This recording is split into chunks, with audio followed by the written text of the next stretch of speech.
تمام احبا، تمام دوست احباب، تمام برادر ملت کو ہم عید کی مبارکباد پیش کرتے ہیں۔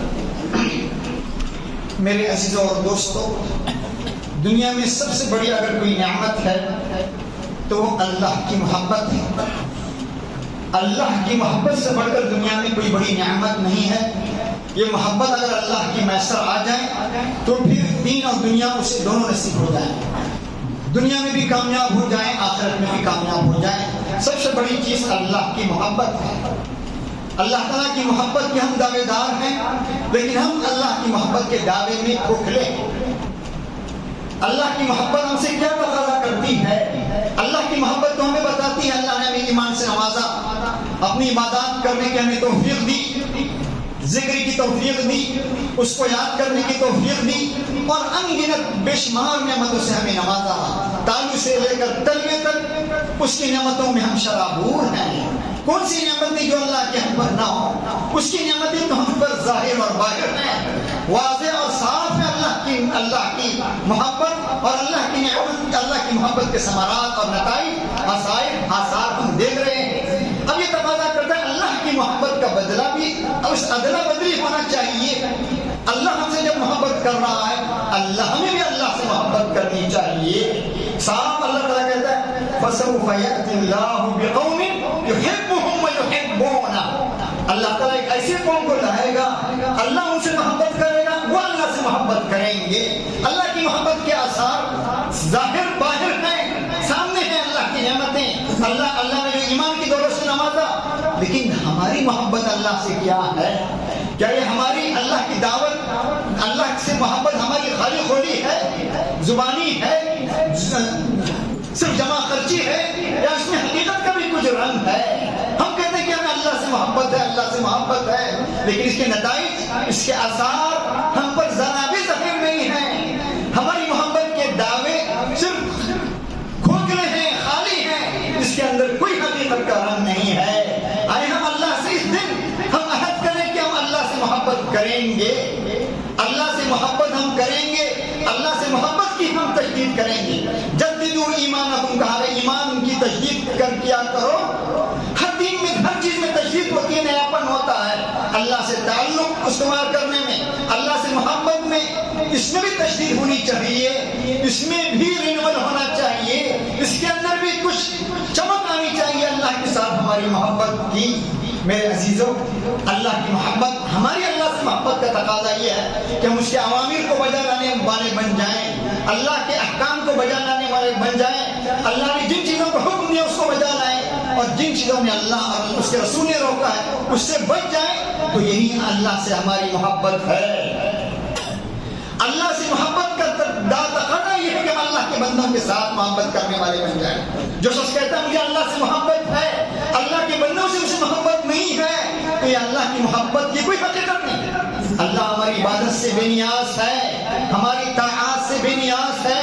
دنیا بھر کے لوگ عابد بن جائیں، زاہد بن جائیں، اس کی رحمت کے خزانے میں، اس کے سمندر میں پانی کے قطرے، یعنی سوئی کے ناکے کو، سوئی کو ڈبو دیا جائے، اس کے ناکے میں جو قطرہ آئے گا اس کے برابر بھی اضافہ نہیں ہوگا۔ اللہ سے محبت کا تقاضا یہ ہے کہ اس کے بندوں سے محبت کی جائے۔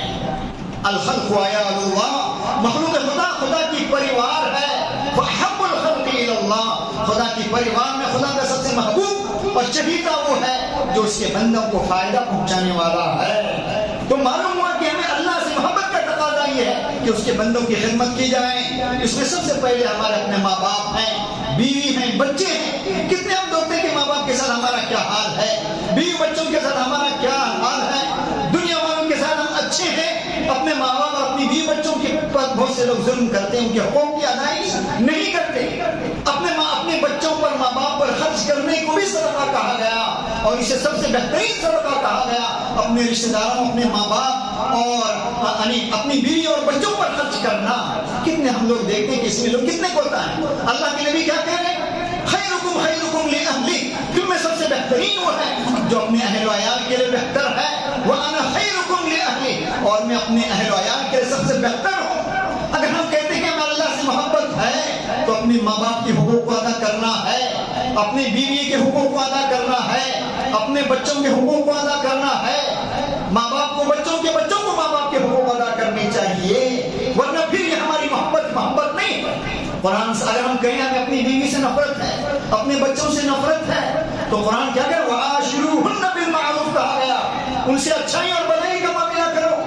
فَإِن كَرِهْتُمُوهُنَّ اگر تمہیں وہ ناپسند ہو فَعَسَىٰ أَن تَكْرَهُوا شَيْئًا وَيَجْعَلَ اللَّهُ فِيهِ خَيْرًا كَثِيرًا کہا گیا۔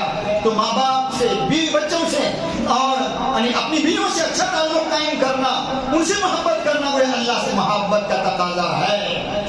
خدا کے تمام بندوں سے محبت کی جائے۔ خدا کی دیکھیے قیامت کے دن اللہ تعالیٰ کہے گا، حدیث قدسی ہے، یا ابن آدم انا مرضت، میں بیمار تھا تو نے میری عیادت نہیں کی۔ اللہ پوچھے گا تو سب کو شفا دینے والا ہے، تو کیسے بیمار ہوا اور میں تیری عیادت کیسے کروں؟ اللہ تعالیٰ کہے گا میرا فلاں بندہ بیمار تھا، اگر تو اس کی عیادت کرتا تو مجھے وہاں پاتا۔ اللہ تعالیٰ کہے گا یا عبدی مستطعمتنی، تو نے مجھے کھلائے نہیں۔ اللہ پوچھے گا تو دنیا کو کھلانے والا ہے، میں تجھے کیسے کھلاؤں؟ اللہ کہے گا میرا فلاں بندہ بھوکا تھا، اگر تو اسے کھلاتا تو مجھے وہاں پاتا۔ اللہ تعالیٰ کہے گا تو نے مجھے پہنائے نہیں۔ بندہ کہے گا میں تجھے کیسے پہناؤں، دنیا جہاں کو پہنانے والا تو ہے۔ اللہ کہے گا فلاں بندہ اس کے پاس کپڑے کی کمی تھی، اگر تو اسے پہناتا تو مجھے وہاں پاتا۔ تو اللہ سے محبت کا تقاضا یہ ہے اس کے بندوں کے حقوق کو ادا کیا جائے، اس کے بندوں کے حقوق کی ادائیگی یہ سب سے بڑی محبت کا تقاضا ہے۔ اپنی ذات سے کسی کو نقصان نہ پہنچانا بلکہ فائدہ پہنچانا، یہ سب سے بڑی اللہ کے بندوں کے ساتھ محبت کا تقاضا ہے۔ میرے عزیزوں اور دوستوں، امن کو قائم کرنا، پیس کو قائم کرنا، یہ بھی اللہ کے ساتھ محبت کا تقاضا ہے۔ پیس سب سے بڑی نعمت ہے، دنیا کی سب سے بڑی نعمت ہے۔ لِإِلَافِ قُرَيْشٍ إِيلَافِهِمْ رِحْلَةَ الشِّتَاءِ وَالصَّيْفِ، صاحب کا پھر آخر میں فَلْيَعْبُدُوا رَبَّ هَٰذَا الْبَيْتِ الَّذِي أَطْعَمَهُم مِّن جُوعٍ وَآمَنَهُم مِّنْ خَوْفٍ۔ تو نعمت بھی اللہ کی سب سے بڑی نعمت ہے۔ اس نعمت کو برقرار رکھنا، اس امن اور شانتی کو برقرار رکھنا بھی اللہ سے محبت کا تقاضا ہے۔ کیوں؟ مومن امن سے بنا ہے، امین مالک معمول ہونا، مومن امن سے بنا ہے، امن ہے۔ مومن ایمان کے دائرے میں داخل ہوتا ہے، وہ بھی خود بھی معمول ہے، خود بھی محفوظ ہے، دوسرے بھی اس کے ذات سے محفوظ ہوتے ہیں۔ صاحب کا واللہ لا یؤمن واللہ لا یؤمن، قسم خدا کی وہ شخص مومن نہیں ہو سکتا، قسم خدا کی وہ شخص مومن نہیں ہو سکتا۔ 3 بار اللہ کے نبی نے کہا من لا یأمن جارہ بوائقہ، جس کے شر سے، نقصان سے اس کا بھائی، اس کا پڑوسی محفوظ نہ رہے، تو اپنی ذات، اپنے آپ کو، اپنی ذات سے غیروں کو تکلیف دینے سے بچانا، اپنی نقصان سے بچانا اپنے بھائی کو، یہ بھی اللہ سے محبت کا تقاضا ہے۔ جو شخص اپنی ذات سے اپنے بھائی کو، اپنے پڑوسی کو تکلیف پہنچا رہا ہے، اس کا ایمان ادھورا ہے، کامل ہے، وہ اپنے خدا کے ساتھ محبت کے دعوے میں کھوکھلا ہے۔ صاحب کسی کہنے والے نے صاحب کہا be selective in your battles, peace is more important than being right۔ امن اور شانتی سب سے بڑی چیز ہے۔ صاحب کا ہم بہت جب سمجھتے ہیں بھائی امن کے لیے کیا کیا جائے، سامنے آپس میں جھگڑا ہو رہا ہے، امن کو قائم کرنے کے لیے کہا اپنا حق چھوڑ دیجیے۔ انا زعیم ببیت فی ربض الجنہ لمن ترک المراء وان کان محقا۔ اللہ تعالیٰ کہہ رہے ہیں، اللہ کے نبی کہہ رہے ہیں میں جنت کے نچلے حصے میں اس کے لیے محل کا دعوے دار ہوں، ضامن ہوں، میں اس کو محل دوں گا جنت میں، جنت کے نچلے حصے میں۔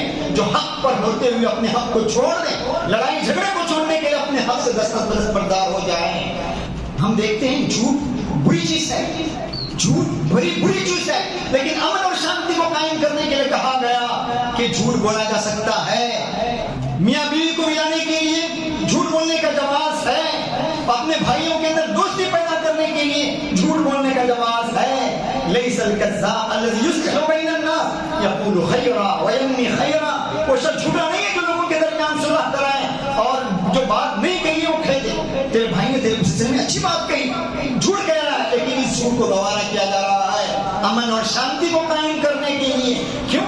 محفل شوہر اگر جھوٹ بول رہا ہے، بیوی جھوٹ بول رہی ہے اپنے شوہر کو راضی کرنے کے، اس کا جواز ہے۔ کیوں گھر میں امن اور شانتی ہوگا تو انسان پیسفل ہوگا, کچھ کام کر پائے گا. گھر کی شانتی کو قائم کرنے کے لیے جھوٹ کہا گیا, جھوٹ بولنے کا جواز فراہم کیا گیا. معاشرے کے اندر اصلاح اور امن اور شانتی پیدا کرنے کے لیے کہا گیا. بھائیوں کے اندر اصلاح پیدا کرانے کے لیے کہا گیا. اگرچہ انداز کہا, اس میں تمام مذاہب والے آ جاتے ہیں, کہا جھوٹ بولیں گے اس پر گناہ نہیں ہوگا. غور کیجئے امن اور شانتی کو قائم کرنے میں ہمیں کیا کرنا چاہیے. تو امن اور شانتی بھی خدا کی سب سے بڑی نعمت ہے, پیس بھی سب سے بڑی نعمت ہے. میرے عزیزوں اور دوستوں, حکومت کے جو پالن ہے, جو قوانین ہیں, اس جو نیم ہے, اس کا پالن کرنا چاہیے. تنظیم کی طرف سے جو جس طرح کے احکامات ہیں, جو چیزیں دی گئی, اس پر عمل کرنا چاہیے. کیا ہونا چاہیے, کس طرح اپنے برادران وطن کو تکلیف نہ دیں, کہاں ذبح کریں, کس وقت ذبح کریں, کیا چیز ہونی چاہیے, ان تمام چیزوں کا لحاظ کریں. مل جلی آبادی ہے, ایک ساتھ رہتے ہیں, اپنے برادران وطن کو ہم تکلیف دینے کی کوشش نہ کریں. میرے عزیزوں, اللہ سے محبت کا دعویٰ یہ ہے کہ ہم اپنے بھائیوں کے ساتھ, اپنے دوستوں کے ساتھ, اپنے برادران وطن کے ساتھ بھلائی کا, محبت کا معاملے سے پیش آئیں. علامہ سعید رمضان بوتی بہت بڑے عالم ہیں, شہید شام ہیں. انہوں نے بہت بہترین بات کہی, بہت اچھی بات کہی. وہ کہتے ہیں قرآن پر میں نے غور کیا, قرآن میں بھی میں نے غزل پایا. قرآن, وہ کہہ رہے ہیں قرآن میں بھی غزل ہے, قرآن میں بھی غزل ہے. کیا غزل ہے قرآن میں؟ الذین آمنوا اشد حبا للہ فسیأتی اللہ بقوم یحبهم ویحبونه. یہ غزل ہے قرآن میں اللہ کی طرف سے, ایسی غزل جو دلوں کو پگھلا کر رکھ دیں, دلوں کو پگھلا کر رکھ دیں, دلوں کے اندر محبت کے چراغ کو فروزہ کریں, محبت کے دیپ جلائیں. ایسی محبت ہے.